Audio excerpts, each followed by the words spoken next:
जय हिंद। देखिए, वायुयान में कौन सा फ्यूल डाला जाता है और जब ऊंचाई पे हवा जहाज जाती है तो उसके पीछे व्हाइट कलर की पट्टी क्या बन जाती है?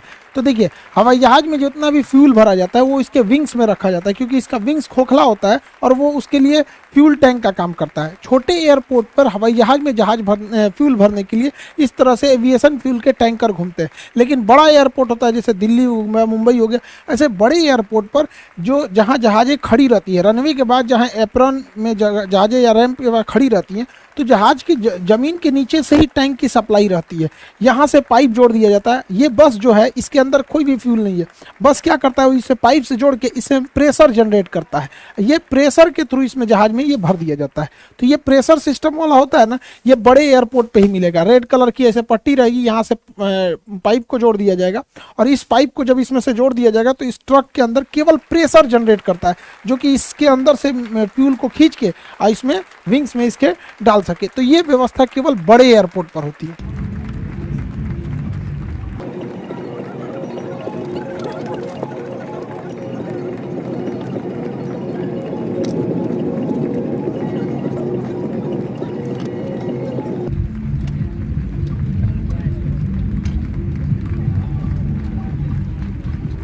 हवाई जहाज में जो फ्यूल भरा जाता है उसे जेट फ्यूल कहते हैं। जेट फ्यूल जो एविएशन जेट फ्यूल जो होता है, एविएशन गैसोलीन, छोटे जहाज़ों में एविएशन गैसोलीन जैसे सेस्ना जहाज़ों में भरा जाता है। इसमें फ्यूल जो भरा जाता है विंग्स के ऊपर से भरा जाता है और इंजन तक ये जो फ्यूल आते हैं पहुंचते हैं, ये ग्रेविटी फीडिंग द्वारा पहुंचते हैं। इसमें फ्यूल पहुंचाने के लिए पंप नहीं लगा होता, ये बहुत छोटे जहाज होते हैं। जबकि बड़े जहाज़ों में जो फ्यूल भरा जाता है उसको जहाज के नीचे से प्रेशर के द्वारा भरा जाता है। तो जो जहाज में फ्यूल भरा जाता है उसे हम लोग कहते हैं aviation turbine fuel, ETF, aviation turbine fuel. तो ये एटीएफ फ्यूल इस कलर का होता है, देखिए हल्का गोल्डन कलर का होता है, इस टाइप का होता है। इस फ्यूल में क्या मिलाया जाता है? मेनली ये फ्यूल होता है किरोसिन तेल का, मिट्टी तेल होता है किरोसिन। लेकिन इसमें ना दो अलग अलग कुछ चीज़ें मिलाते हैं। किरोसिन तेल में हम लोग लुब्रिकेंट मिला देते हैं। इसमें हम जानबूझ के ऐसे लुब्रिकेंट मिलाते हैं जो फ्यूल टैंक और इंजन को आराम से लुब्रिकेट करे और दोनों में घर्षण कम हो, तो वो फ्यूल के माध्यम से ही भेज देते हैं। दूसरा, हवाई जहाज इतनी हाइट पे जाता है।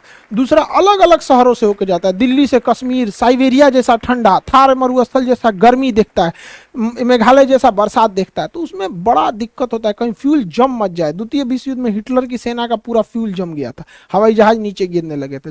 तो फ्यूल जम ना जाए इसलिए उसमें एंटी फ्रीजिंग के रूप में एथिलीन ग्लाइकॉल मिलाते हैं। ये क्वेश्चन पूछा हुआ है, ठंड में जमने से, फ्यूल को जमने से रोकने के लिए क्या मिलाते हैं? एथिलीन ग्लाइकॉल मिलाते हैं, जिससे कि फ्यूल जमता नहीं है। अदरवाइज में फ्यूल जम जाता है तो कभी कभी ना ठंडे वाले शहर में जहाज के ऊपर बर्फ जम जाता है, तो जहाज जब टेक ऑफ से पहले उस पर डी आइसिंग किया जाता है, इसे गर्म भाप छोड़ा जाता है ताकि उसके ऊपर का बर्फ पिघल जाए, डी आइसिंग हो सके।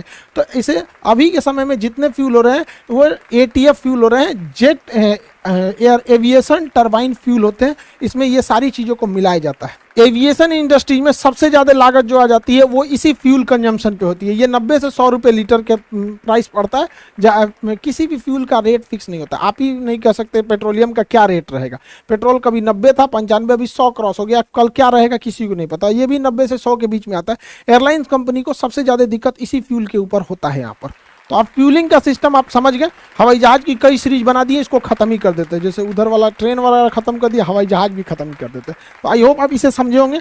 बाकी यूपीएससी और बीपीएससी के क्लासेस कंटिन्यू चल रहे हैं। फिजिक्स के बैच स्टार्ट हो गए हैं। बाकी यूपीएससी बीपीएससी फिजिक्स सारे बच्चे मन लगा के पढ़ाई कीजिए। मिलेंगे नेक्स्ट क्लास में। जय हिंद।